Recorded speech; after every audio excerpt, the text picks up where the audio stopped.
What's good?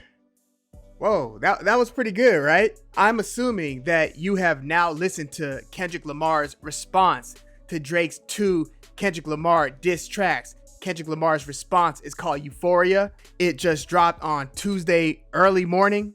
And like many Kendrick Lamar tracks, there's a lot to unpack. There's always a lot to decode, but I can go an hour just decoding this verse line for line, but I'm not going to do that in this video. I'm going to go into some of the highlights for sure, but I want to also ask you guys, is it even, or is Drake still in the lead with the push-ups and Tailor Made? Tailor Made is the freestyle that, not a freestyle, but the track is called a freestyle. The one where he uses the AI generated Tupac and Snoop Dogg voices. Did Kendrick Lamar even the score with Euphoria, or did Drake get the better of the exchange? Now, as we dive into this, I just want to encourage everybody to just appreciate this moment that we are all experiencing and having the privilege of checking out. We're listening to some of the best operators right now, the best in the game. Like, if you really had to distill it down to two best MCs, and you can say best for different reasons. Drake is obviously the most commercially successful rapper with, Beatles level hits in terms of the volume of hits that he's had over the year and his ever presence on the Billboard Hot 100. Kendrick Lamar, one of the elite GOATs because of his reputation, his body of work in terms of his album by album reputation. He arguably has multiple classics. You can't really find a bad album from Kendrick Lamar. I mean, you could say that untitled, unmastered, kind of in-between project, was less impressive than, To Pimp a Butterfly or Good Kid, Mad City. But really, ever since Section 80, Kendrick Lamar has been arguably the best in terms of your project by project reputation. There are a lot of rappers who have more projects.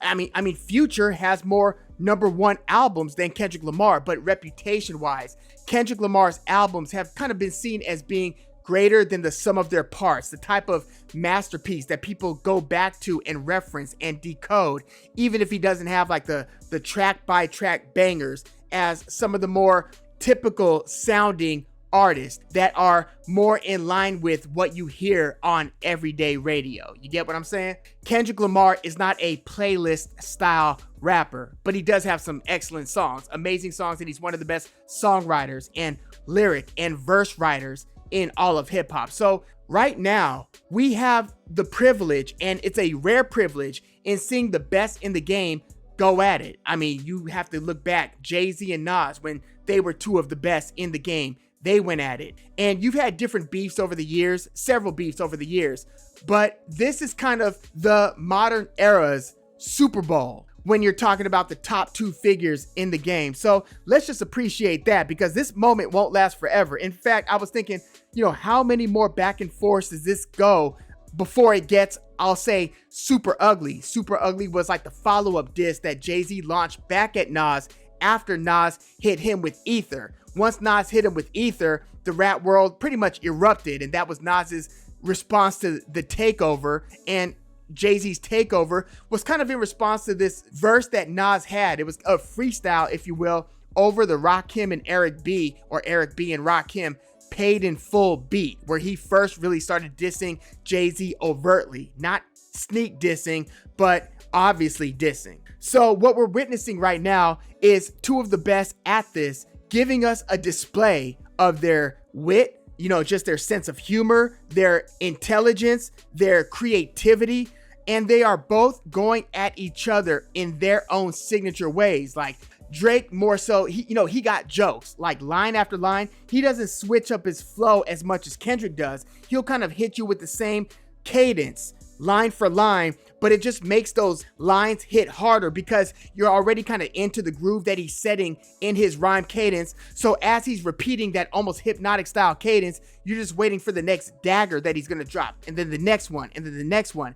Kendrick, he's dealing with vocal changes, voice style changes. He's dealing with all kinds of changes in rhythm, changes in tempo. He's basically giving you like his arsenal in terms of kind of being boundless flow wise. So again, they are both going at each other in their own signature styles. You don't have one that's trying to mimic the game of the other. And by the way, I was thinking, is this going to irreparably hurt anybody's reputation? Because look, I like both of these MCs. I like both of these rappers. I like their bodies of work, their albums, their songs, all that, right? Is this battle going to actually hurt somebody's reputation to where it hurts them commercially, or hurts their legacy as people think back on their careers? Because we have had some cases in hip hop where this happens. Kool Moe Dee was wounded by LL Cool J, as was Cannabis.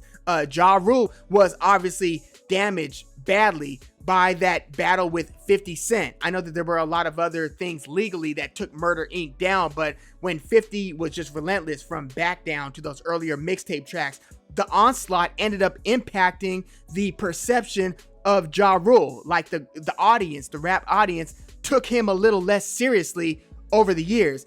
And there's been a lot of those cases over the years. Benzino got wounded by Eminem way back in the day. Busy B got, in one of the first battles ever, got taken out, and it's kind of like a footnote in history due to Kool Moe Dee.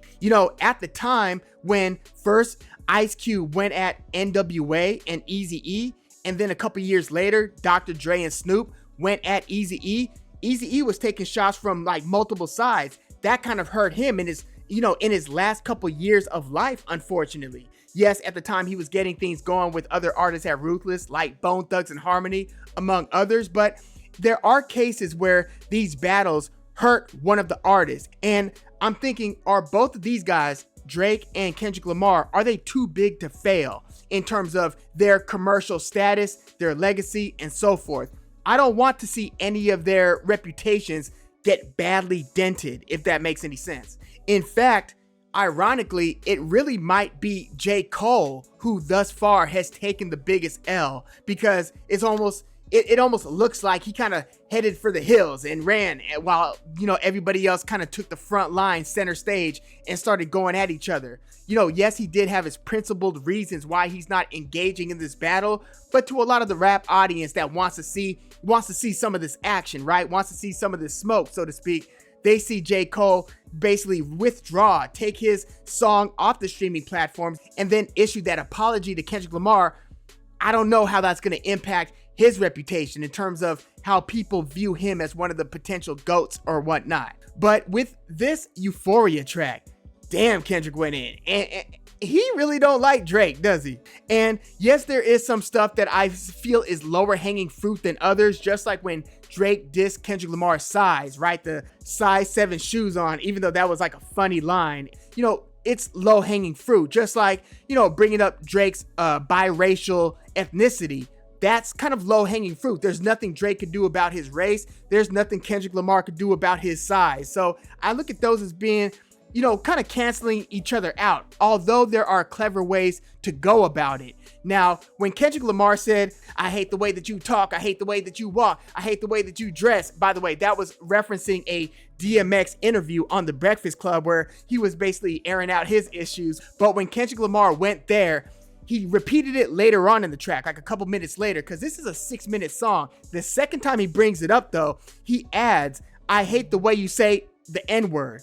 And when he did that, I was like, oh, damn, he went there. Because, that's really a thing. Like, depending on your background, not everybody who's even of African-American ethnicity. I mean, we could talk about the use of other ethnicities using the word. I mean, I remember when I was in high school, people were using it then. You know what I mean? But even within the black community, I feel like it to many, especially like when I was coming up, it was relegated to those who were, in an environment where it was being used among them and their peers. It would be really weird if you start using that word as an adult or like as a near adult. That would be a weird thing to pick up later on. Either you came up saying it or you didn't. So when Kendrick Lamar goes at Drake for saying it, I think that it has more to do with what he perceives as Drake's life experience more so than just his ethnicity. You get what I'm saying? Like, when did Drake start casually using the word? Did he start using it in the context of hip hop and that was his genesis of using that word repeatedly? Or was he hanging out at 13, 15, and all of his peers in his classroom and out on the blacktop at recess, at school, all of his, surroundings, his people, people around him saying it? I don't know the answer to that, but it sounds like Kendrick is kind of skeptical in terms of Drake's use of that word and where he started using it, when he started using it, and in what context he started using it. So I thought that it was interesting that he went there. There are aspects of this track that start to kind of get a little bit ugly, right? When you start talking about kids, and later on in the track, he started saying, you don't know nothing about that. When he said, I got a son to raise, but you wouldn't know nothing about that. And then he starts repeating, the jewels that he's dropping on his kid and the time that he's spending with his kid, he being Kendrick, and telling Drake, you don't know nothing about that, kind of using that pronunciation. And when you go there, that's cutting pretty deep. And, look, I wouldn't be surprised if Drake comes back with something really probably within the next week or two. I just have trouble believing that Drake back to Kendrick, right, with the 2 tracks without having something else in the chamber and ready to go. Like, he sounded like he was really trying to goad Kendrick's response, especially with that second one. He did it with the first one, but especially with that tailor-made freestyle. I don't think Drake would have done that if he didn't already at least have the framework of how he was going to come next at Kendrick, right? And when I say framework, I mean, you've got a lot of you already know 80 to 90% of what you want to say, and then you fill in the blanks. Once the opponent comes at you, you use those blank fillers to respond directly to things that they put in their track. So then it sounds like you are just in the moment responding in real time to what they just delivered to you. So I think that Drake's got frameworks already worked out for his response. Now, when that's going to drop, I don't know. I mean, it surprised me, and perhaps it shouldn't have. I mean, Kendrick he's not the most prolific. He doesn't just drop material all the time. So, but as days were turning into weeks, it was like, oh, okay, Kendrick, are you going to come back with something? Because a lot of people were worried about it. And to be honest with you, when I first heard Kendrick's Like That, the thing that started this whole domino effect, when he started to take shots at Drake and J. Cole on that Future and Metro Boomin track, I was thinking, okay, if Drake really wants to respond and this turns into like a battle, I don't think this is going to go well for Kendrick. And I was saying that because Drake's style lends itself to this type of battle, in my opinion, more than Kendrick's does. Kendrick, again, he's poetic, he's thoughtful, he's got double, triple meanings to a lot of the things that he says. But in terms of just the brute force, in terms of humiliating your opponent and just going there, getting personal, getting your hands dirty, getting nasty, ugly, and just trying to tear your opponent to shreds personally, I didn't really see that as much being a part of Kendrick's repertoire. Well, I'm going to have to reframe my thinking in terms of what's possible here, because Kendrick got very personal. He got very direct. He injected some humor in a lot of the lines here. He had me laughing at a lot of the things that he was saying. But yeah, I do expect Drake to respond. I don't think that this is the end of it. And I'm glad that this is all still on wax. And I really, really hope that it all just stays on the recordings and none of this leaks out, including the artist fan bases. When I think about these types of rap battles and beefs, I'm more concerned about either entourages, yes men, or even fans, really. I mean, there are a lot of crazed and deranged fans. I just don't want to see anything leak out to where it turns into anything but rap on these songs. Keep it there. But man, Kendrick laced him with some nice stuff. He was kind of drawing the distinction. Drake kind of has a tendency of portraying not necessarily a gangster, but we'll say gangsta adjacent. You know what I mean? Like, you are in the realm of the gangsta space, mob ties, you feel me? And Kendrick is trying to demystify all that. He's basically trying to make Drake look like he's kind of cosplaying as someone who's really about that life. So he's saying, have you ever played the game? Have you ever? Okay, let's play.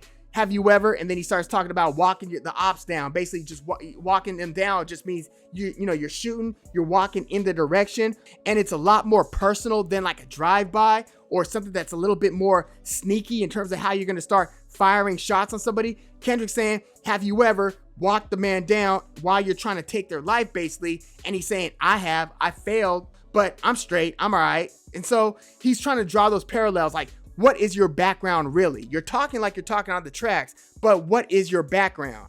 What are your life experiences when you were coming up as a kid, as a teenager, as a young adult?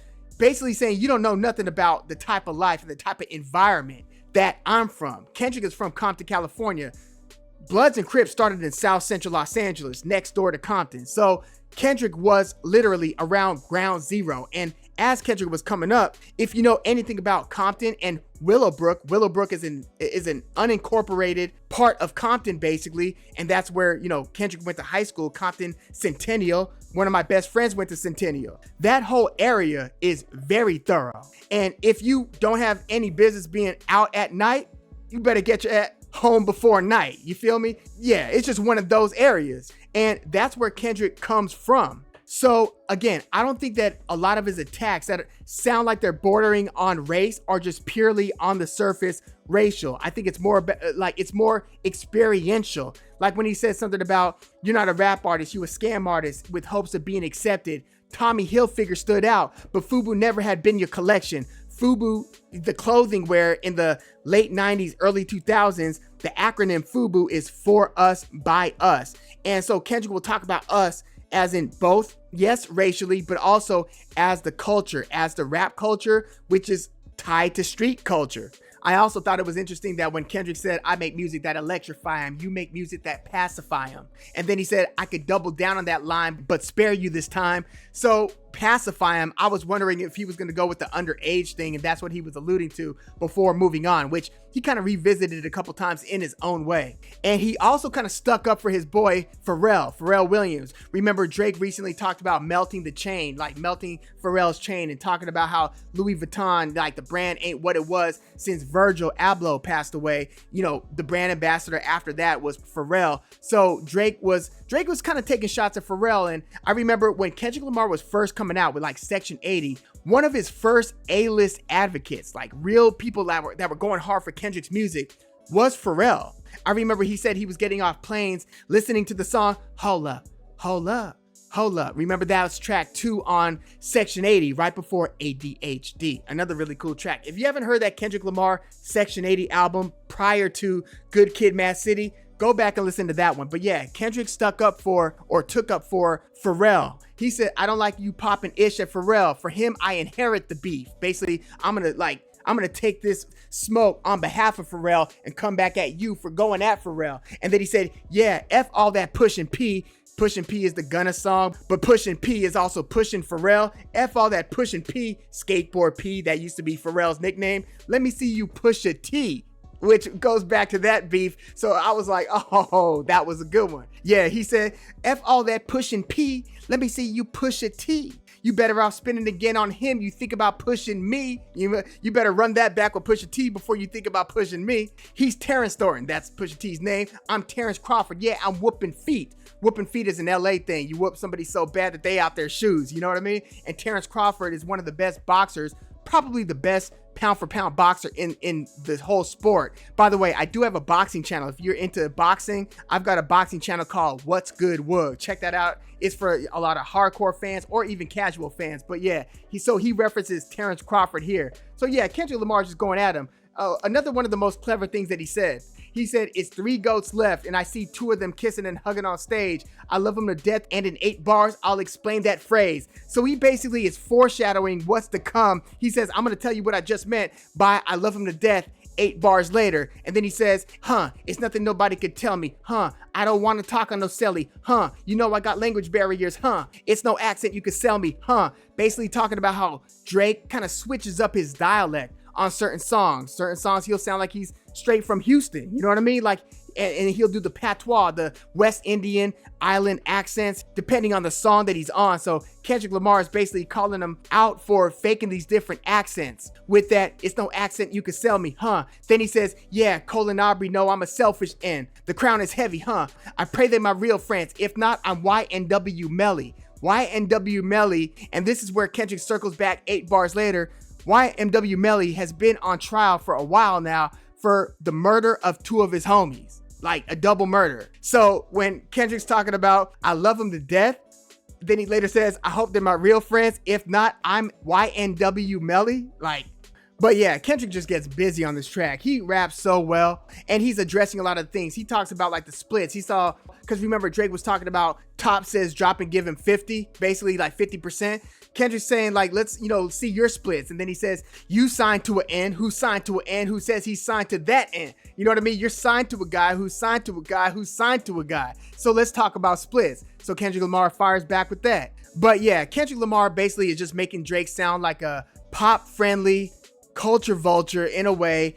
He definitely makes the culture like a we thing, and Drake is like out there, outside of the culture, trying to rip the culture off, trying to exploit the culture, trying to, pretend that he's like of the culture, that he's from the streets and this and that. And he does this in some pretty creative ways. This is like, and then when he says like, I even hate when you say the word end, but that's just me, I guess. Some ish is just cringeworthy. It ain't even got to be deep, I guess. Basically just Kendrick Lamar just taking issue with when he sees and hears Drake use that word. And he also just makes Drake seem like non-principled, like he'll sell and exploit anything for money. Basically, he makes Drake's entourage and his circle, the whole OVO circle, sound like, they're just down to sell their souls, basically. And he even uses the word like demon, like everybody want to be demon. Demon, I believe, spelled differently, is actually Future's middle name until they get chipped with the throwaway. I took the throwaway line meaning a couple of things. It could be like a throwaway chick, as in